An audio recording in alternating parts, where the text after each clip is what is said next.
السلام علیکم ورحمت الله وبرکاتو.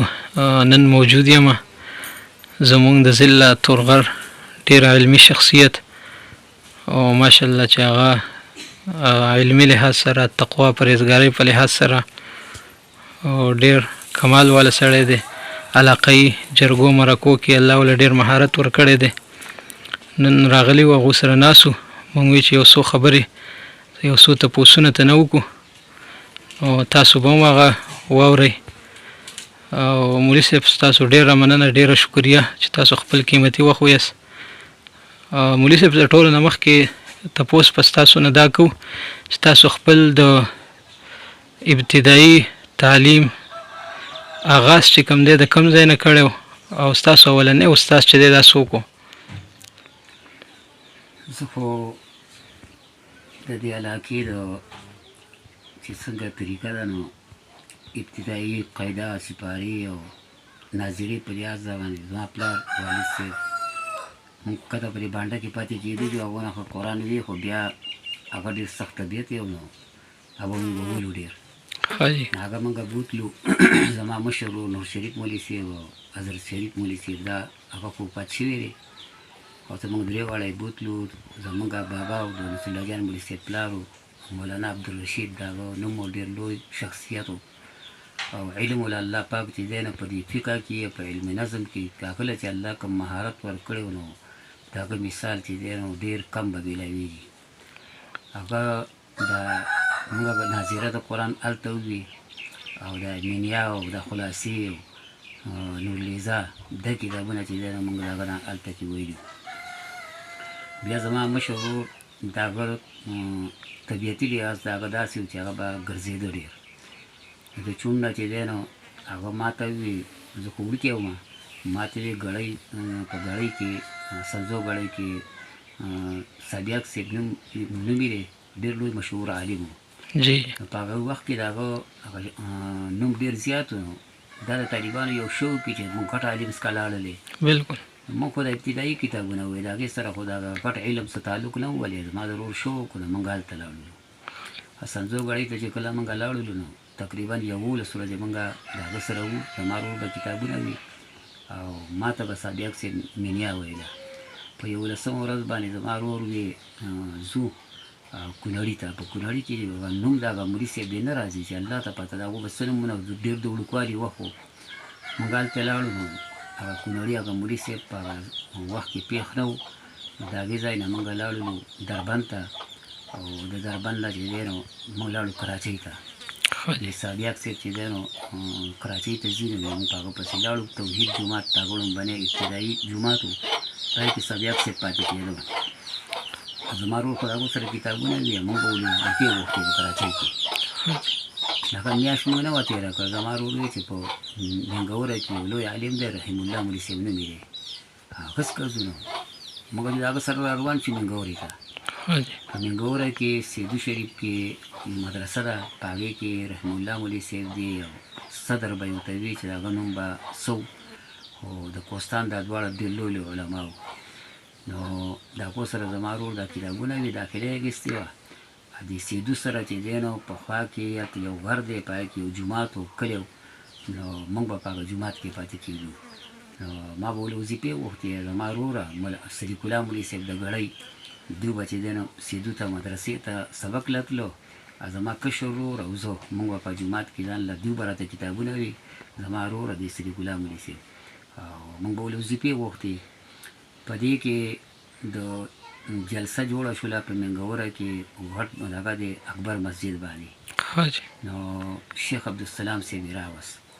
چې کله شیخ عبدالسلام صاحب هغه بیان ما واورېد ما زما وروڼو ته دا وویل چې زما دې قسم وي چې که ما بلې مدرسې ته توجه وکړه یا ستاسو سره یو ځای ته لاړم زه د شیخ عبدالسلام سره ځم د رستم ته. زما غرونه هم زما په وجه باندې زموږ رستم ته رالو. چې رالو نو موږ د حق کې په علي ورته وایي د شیخ صاحب د سخر جومات کې په هغې کې موږ دیره شو. تقریبا یو کال موږ هلته تېر کړی. موږ به مدرسې ته تلو راتلو او د شیخ عبدالسلام شخصیت هم هر چاته معلوم دی علمیت هم هر چاته معلوم دی. بلکل هر څوک یې مني که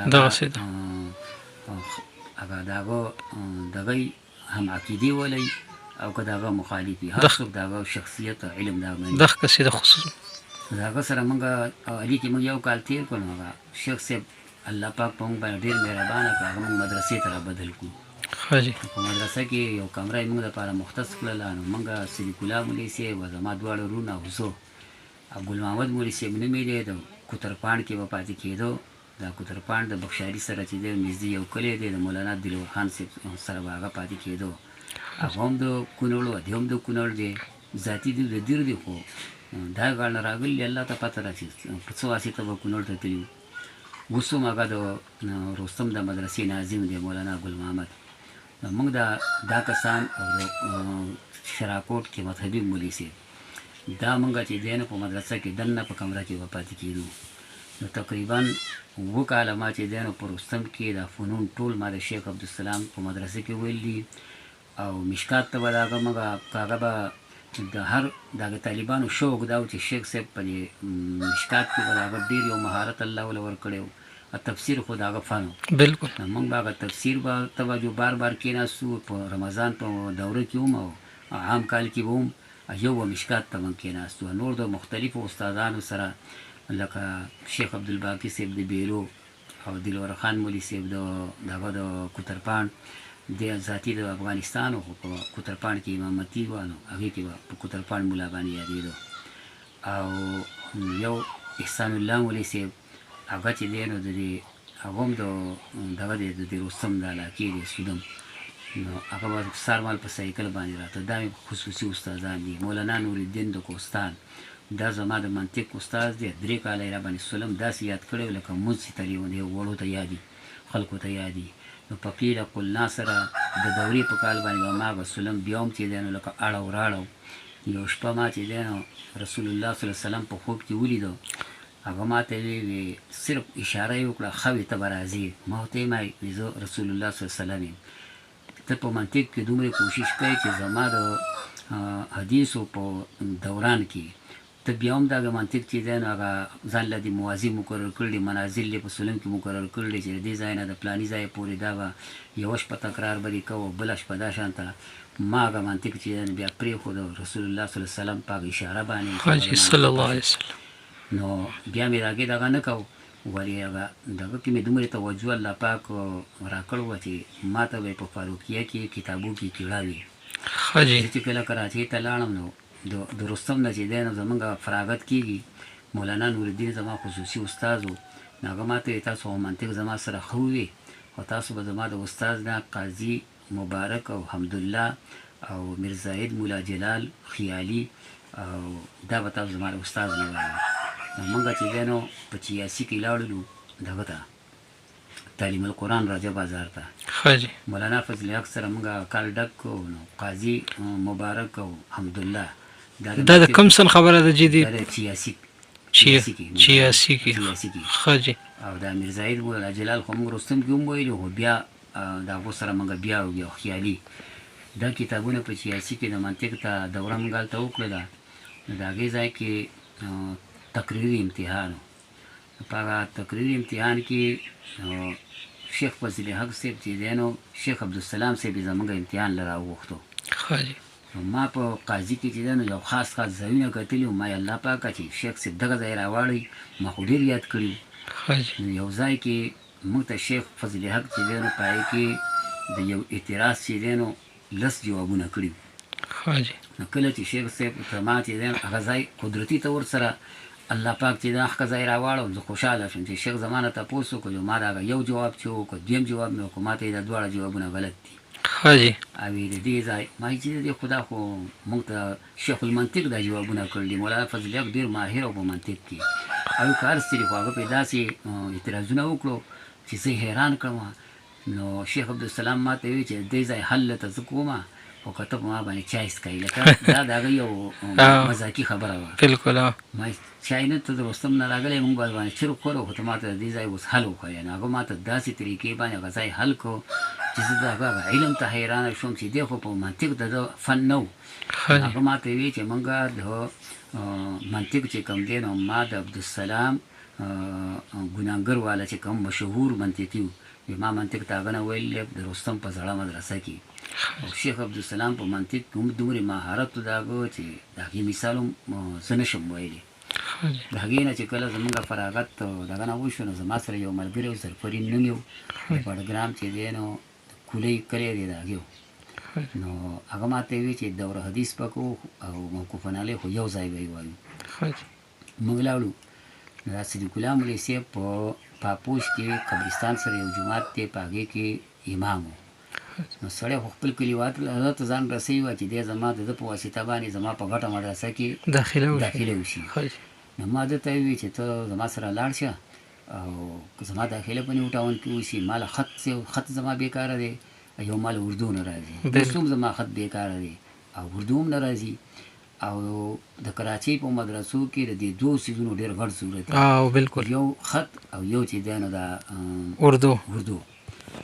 هغه ما ته وویل چې داسې ځان کړاوم د بنارس کې دغه مدرسه د مخزن په دې کې یا د نورالهدی مولوي صاحب په مدرسه کې به دله داخله وکړو تا ته په نیو ټاون کې فاروقیه کې دارالعلوم کې داخلې نه میلاوېږي تا له اردو نه درځي خط دې بېکاره دی او دا یو ډېر کلک علم والا پکار دی.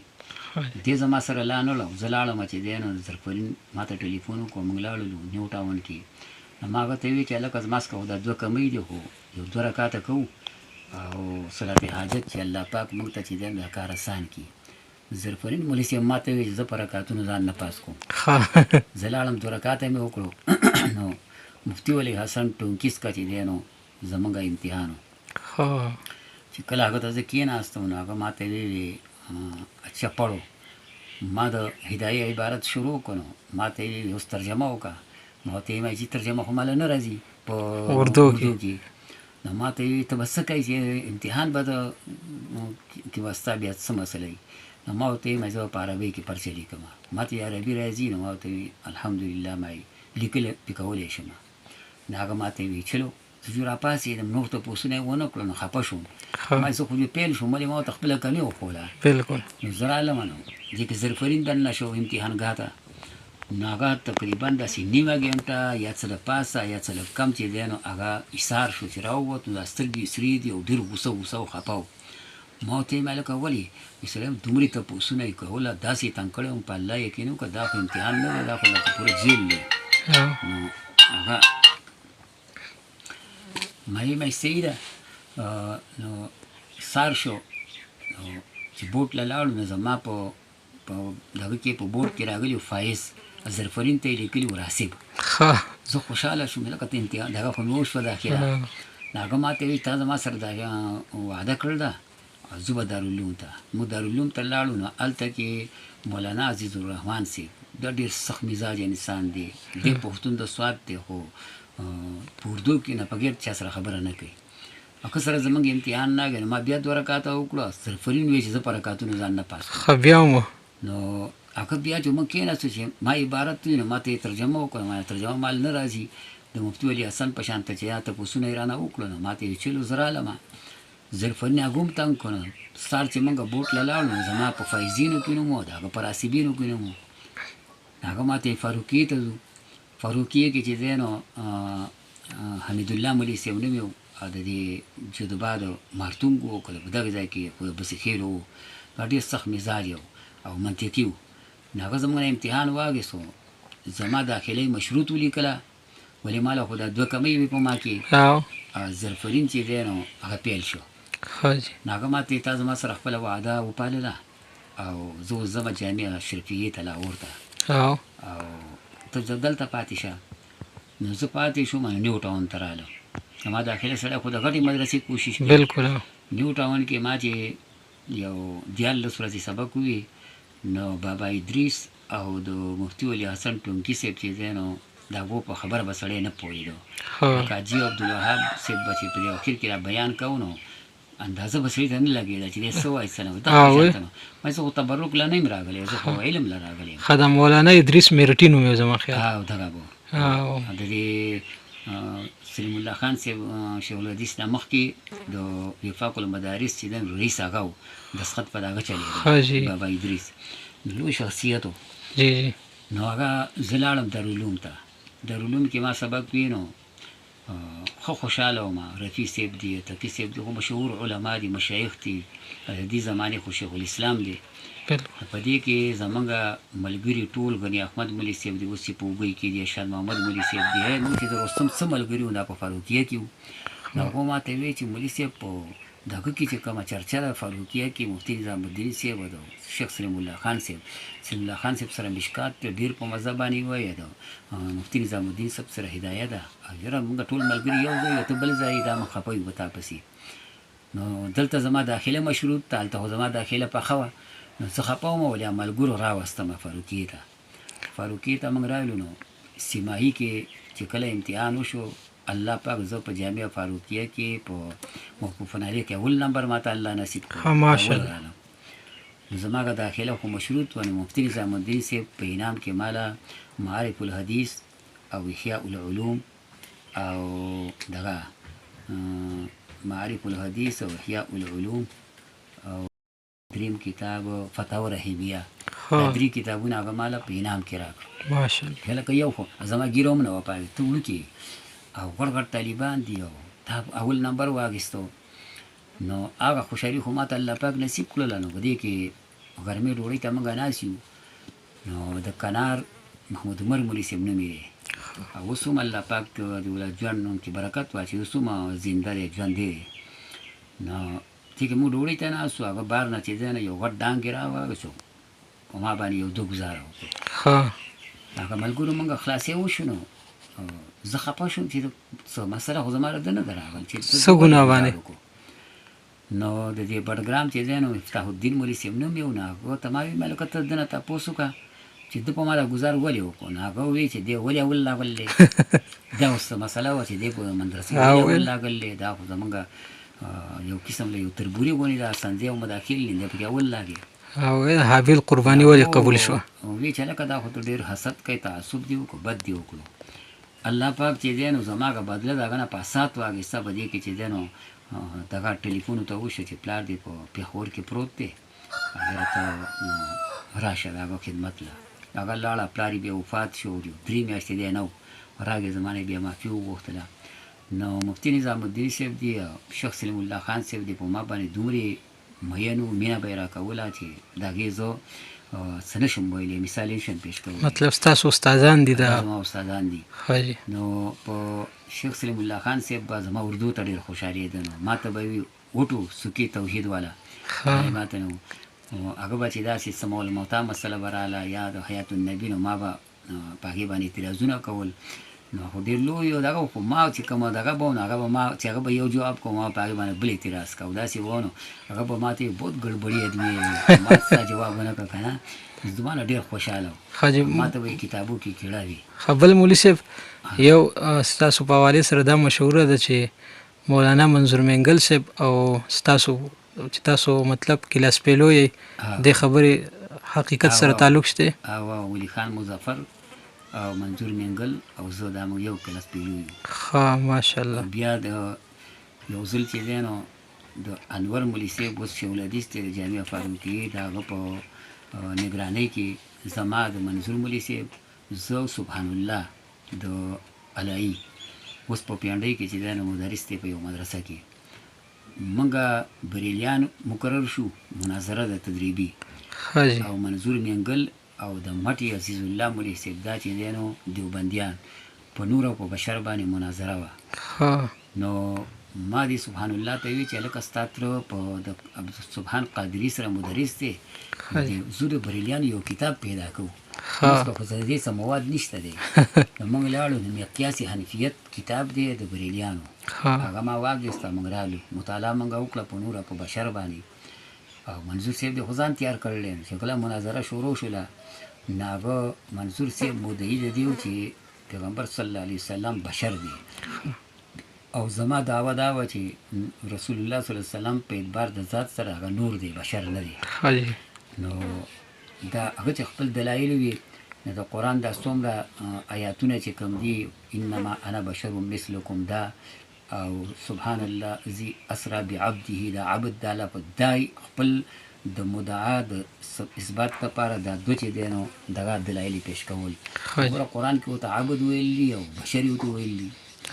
نو ما د هغې په جواب کې چې دی نو دا وی چې ګوره عبدیت تقاضا د بشریت نه کوي، ځکه الله پاک د ملایکو په باره کې وایي چې بل عباد مکرمون، خو د ملایکو په صفت کې عباد هم راغلي دي. نو دا تقاضا چې دی د بشریت دا مستلزم بشریت لپاره نه دی. او د دغه چې انما انا بشر مثلکم، نو په قرآن کې ما ته یو آیات داسې وښیه چې انما انا بشر، هلته خو مثلکم وایي. مثلیت تقاضا چې په کلو امورو کې چې دی نو مشابهت خو ضروري نه وي، په یو صفت د صفاتو کې چې دی نو انما انا بشر مثلکم. نو په دغې نقطه کې نو هغه بیا مې خپل دلایل وي. یو هغه آیات دی چې لقد جاءکم من الله نور و کتاب مبین، نو دا مې وي. ناغه خو جواب دا کو چې دا نور نه پیغمبر علیه السلام نه دی مراد، دا د قرآن صفت دی، عطفي تفسیر دی. نو اصل په عطف کې مغایرت دی، دا یو صفت ته پیغمبر علیه السلام دی، بل صفت ته قرآن دی که نه. هغې خو ما دا خیر انوار صاحب زمونږ دا فیصله وکړه چې یاره بریلیان چې دی نو جیت گئی او هغه چې دی نو دیوبندیان هار گئی. دا مناظره زما دغه شو وه. زمونږ ډېر په هسې بار په چمن کې به ناست وو، منظور صاحب زه مونږ به دا علمي مباحثه به ډېره کوله. یو د کوټ عبدالوهاب مولي صاحب و، هغه به ډېره مباحثه کوله زما سره. نو بس دغه مرور کېده موقوفن علیه کې الله پاک هم ښکلي نمبر راکړي. دوره حدیث کې ما پسې چې دی نو شیخ سلیم الله خان صاحب او مفتي نظام الدین صاحب رالو کمرې ته، تا پورې زمونږ کار دی. نو زه یې وغوښتم دفتر ته، نو ما ته کار ته راشه. زه لاړم، ما ته یې وي چې ته په خط باندې کار وکړه، په دې اردو باندې په دې خط باندې کار وکړه، نو ته خو عربي لیکې، خو چې خط دې برابر شي نو تا به الله پاک اول نمبر راولي پاکستان کې، نو زمونږ د مدرسې به یو نوم جوړ شي. نو ما ورته ویل زه به اوس خط څنګه دغه کړمه، عجیبه خبره ده، زه خو نشم سم نه کېږي زما نه ده.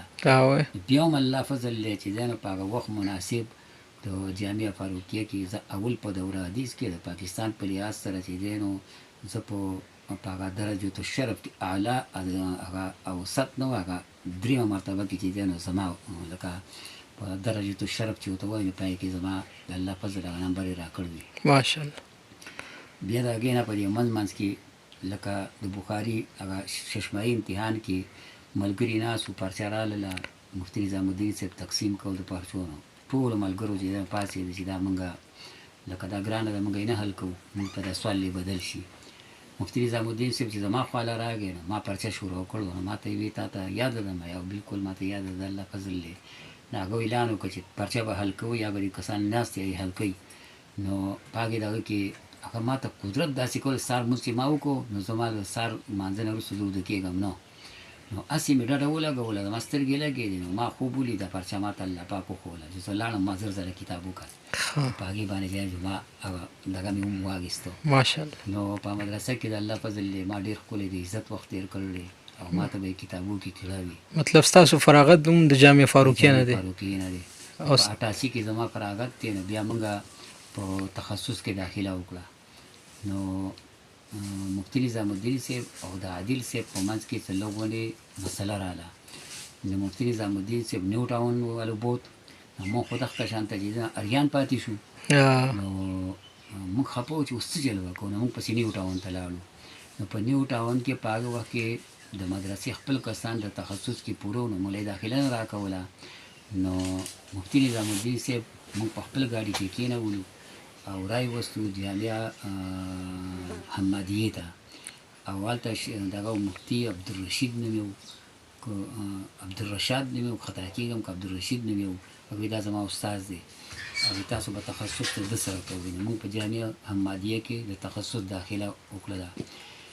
نو زه خو ځان له زما د دې مطالعه سره ډېر شوق یم. بل دغه مطالعې مطابق یو سوال مولوي صاحب، لکه تقریبا نن سبا خو په ډېر تعداد سره چې دی علما جوړیږي او فضلاو تعداد ډېر زیات وي، خو لیکن بیا وروسته د مطالعې شوق نه وي. نو ستاسو د مستقل مطالعې دا شوق چې دی د دې شاته څه راز دی، څه وجه ده چې تاسو په دې کې ثابت قدمه پاتې شوئ او الله به دې مطالعه کې تاسو ته استقامت نصیب کو، باوجود د دې نه چې زموږ په کلو کې دا ماحول نشته دی؟ نو د دې دا څه راز دی تاسو؟ دا زما پلار ډېر غریب او ډېر عاجزه و.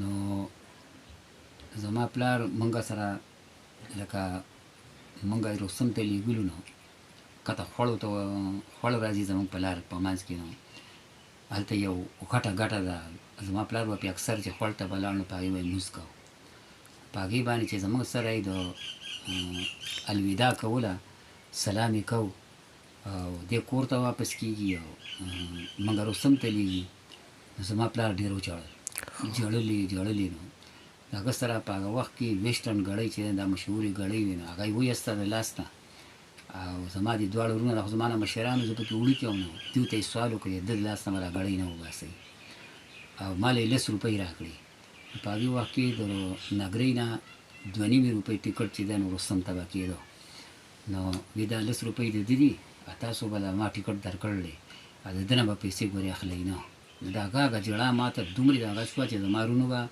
مازدیګر چې دی چکر له به بهر تلو رستم کې نور طالبان به وتلو زه مازدیګر ما چکر نه دی ما به مازدیګر هم مطالعه کوله زه به د کتاب نه پاڅېدم ما ته پلار هغه جړا مخې ته کېده په هغې وجه باندې چې زما پلار چې ما له کوم پیسې راکولې یا موږ به هلته څه ډوډۍ موډۍ د جمعې په ورځ باندې به زیاته شوه نو هغه به چې چا به اوسې پیټ ولولې د هغه هپاوه ما خرڅول ما به پې ځان له کتابونه اخیستو زما د کتاب سره ډېر شوق دی او د استادانو خدمت مې د الله فضل ډېر کړلی نو جمعې په ورځ به طالبانو ځان له چکرې لګولې ما به د استادانو کپړې وینځلې نو هغو دعاګانې به راته هم ډېرې کولې اکثره سره د پلار هغه مینه راته هم مخې ته وه جړا یې راته هم مخې ته وه نو ما به وخت نه ضایع کوم نو په هغې باندې هغه شوق مې و نو بیا چې کله فراغت جوړ شو د فراغت نه وروسته چې کله موږ مداخلو زه قایل شوم په خپل کلي باندې دلته د حدیثو چې دی نو چرچه ډېره زیاته وه نو هغو به په هر څه باندې چې دی نو زموږ په دې مونځ باندې به یې ردونه ډېر کول دا مونځ باطل دی دا یهودیت دی دا نصرانیت دی دا پلانې دی دا شرک دی دا پلانې دی نو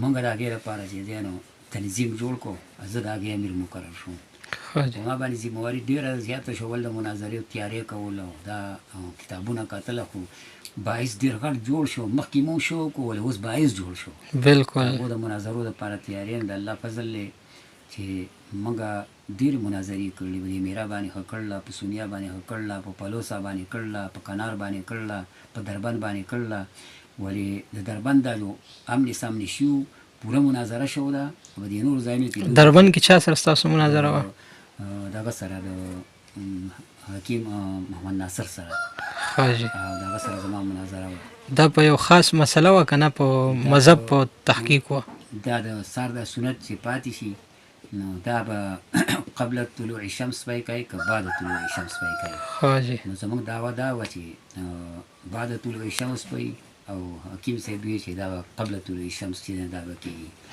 هغه مناظره جو په کیسټو کې بند ده هر څوک یې اورېدلی شي نو په هغې کې چې دی نو لکه د مناظرې اول حدودو کې لکه هغه وی چې زموږ 2 اصول دي قرآن حدیث نه علاوه موږ د سر نه سمنونه او ما ورته وی زموږ دلایل چې دی 4 دي چې هغه دا وی زما دلایل 2 دي نو ما ترې نه تپوس وکړو چې ښه زه اوس حدیث وایم نو د دې قوت زه پته په څه باندې ثابتوي نو هغه وی دا به چې دی نو په د محدثینو په اقوالو باندې محدثینو اقوال زه نه منم صرف 2 دي قرآن او حدیث دی ستا په نسبت باندې بالکل نو هغه وی دا په اجماع سره ثابت دي نو ما چې اجماع بیا ته ومنه چې دلیل دی نو هغه یې نه مانه نو هغه په هغې کې چې ما رانیولې وه ما یې زه ترېنه دستخط اخلم صدیق الله مولي صاحب وایي چې نه مخې ته ځه چې نور نو اخر دا چې هغه ټول خلکو ته دا پته لګېدله چې الحدیثو مناظره بېلله خو زموږ صدر صاحب د میرې د بینخیلو مشر و او نواب ګل صاحب دي دوی دا فیصله وکړه سلطان مره منجاکوټ ته غواړي نو هغه وویل چې که تاسو دا دستخط اخلئ بیا دا جومات هم ورانئ دا مدرسه هم ورانئ موږ ته سوال کوو چې دا تاسو دا کار نه کوئ مطلب دې خاطره تاسو دا دستخط دې خاطر باندې چې دی نو هغه نسخت هغه پاتې شوي موږ خفه شو ولې د مشرانو سوال و هغه پاتې شو هغه خبره نور په کنار باندې د محمود عمر ولي صاحب نور ستاسو دغه خبره خو وکړه چې تاسو او منظور منګل صاحب او ولی خان مظفر صاحب دی تاسو دا یو کلاس پیلو خو یو دا هم مشهور ده دا خبره یو خو دا تاسو اسیا پس کې هغه مناظره وه د تدریبي یو تاسو په حوالې سره دا مشهور دی چې بل هم یو مناظره هسې شوې ده یا اسې په یو مسله باندې تحقیق یو مجلس کې ستاسو خپل میاس کې اپس کې شو دی د فراغت نه وروسته په دې کلونو کې په دې کې منظور منګل صاحب یو جلسه کې موږ کېناستو په دغه کې سلطان آباد کې. حاجی نو په هغې وخت کې د دې منظور منګل صاحب او د نصیب شاه مناظره شوه. ها نو په تقلید باندې ها نو هغه نصیب شاه تپوس کوي چې په تقلید شخصي باندې مناظره کوي که په تقلید مطلق باندې کوي. ها نو منظور منګل صاحب ورته په تقلید مطلق باندې مناظره کوو. زه چې بیا کله لاړم نو ما منظور صاحب باندې ما هغه ته 3 خبرې وکړې چې تا تعریف کړلی په تحفة المناظر کې د مناظرې تا دا تعریف کړلی چې مناظره د نظیر نه دی او ته به د خپل مناظرې ته مناظره ځکه وایي چې ته به د خپل هم مثل سره مناظره کوي. او نو نصیب شاه د رکشې ډریول دی او ته چې دی نو په ممتاز علماو کې او ته د هغه سره څنګه کېناستې دا خو مهتب دی یو استخفاف دی د عالم او چې ته د هغه ته به تا ویلي خپل استاد راوله د اهلیدیسو مشر راوله ته ولې د هغه سره کېناستې. یو سوال مې ترې نه دا وکړو چې تا د خپل کتاب نه تا کوم تعریف کړلی د هغې نه تا مخالفت وکړو. دویم دا چې تقلید شخصي تا په تحفة المناظر کې لیکلي چې تقلید شخصي واجب دی. نو چې دا واجب دی نو تا په دې باندې چې دا مناظره ولې نه کوله تقلید مطلق هر څوک مني او تا تقلید شخصي باندې ولې نه کوله. منظور صاحب ما ته وی چې په تقلید شخصي باندې موږ اسکا دلایل چې نشته دی. نو ما چې دلایل نشته دوی ته واجب تا څنګه لیکلي. هغه وی دا واجب لغیره دی دا واجب لعینه نه دی او دا واجب چې دی نو چې ما ثبت بدلیل قطعي مع شبهة اما في الاستدلال واما في الاستدلال واما في الثبوت. نو دا هغه واجب د تعریف دی چې کوم واجب لعینه ادا خو واجب لغیره دی. نو ما هغه غیر څه شی دی چې دای په موږ واجب کړ دی هغه غیر ما ته وښایه. نو هغه وي وقوع په خواهشاتو کې ده هر سړی به یسر طلبوي. د امام شافعي یو مسلک کې به یو اسانه خبره وي هلته به هغه ونیسي. د امام ابو حنیفه په مسلک کې به یو اسانه وي دلته به ځي. د امام مالک په اصولیاتو پسې به ځي. داسې د امام احمد ابن حنبل دا خو خواهش پرستي شوه. نو ما ورته دې ته تلفیق وایي تلفیق حرام دی. نو ما ورته وایم فتح القدیر کې ابن الحمام رحمه الله لیکي ولم ارى على حرمة التلفيق دليلا لا شرعيا ولا عقليا. نه په دې باندې شرعي دلیل شته نه په دې باندې عقلي دلیل شته بل امر الله على خلافه يريد الله بكم اليسر ولا يريد بكم العسر. وقال النبي صلى الله عليه وسلم الدين يسر. وقال صلى الله عليه وسلم اذا ابتلي احدكم بالبليتين فليأخذ بايسرهما. هغه دا دلایل ورکړي په چې چا ویل چې دا تلفیق حرام دی. دغه چې کله تلفیق حرام نشو دا جایز شو دلته یسر طلبولو چې د قرآن موږ ته حکم کړی پیغمبر علیه السلام وایي په یسر پسې ځئ. نو تاسو څنګه وایئ چې یاره یسر طلبول بل دا یسر چې دی نو په دلیل سره ثابت دی. نو دا خو خواهش پرستي نه ده دا خو چې دی نو د عمل بالدلیل دی. حاجی نو هغه ما ته ستا د نقطو جواب نه کېږي. بیا مې ورته وایم د تقلید چې کوم دی نو د دې ډېر تعریفونه دي. یو تعریف مشهور دا دی چې قبول قول من ليس قول احدى الحجج. قبلول قول هغه چا دي چې د هغه قول دلیل شرعي نه دی.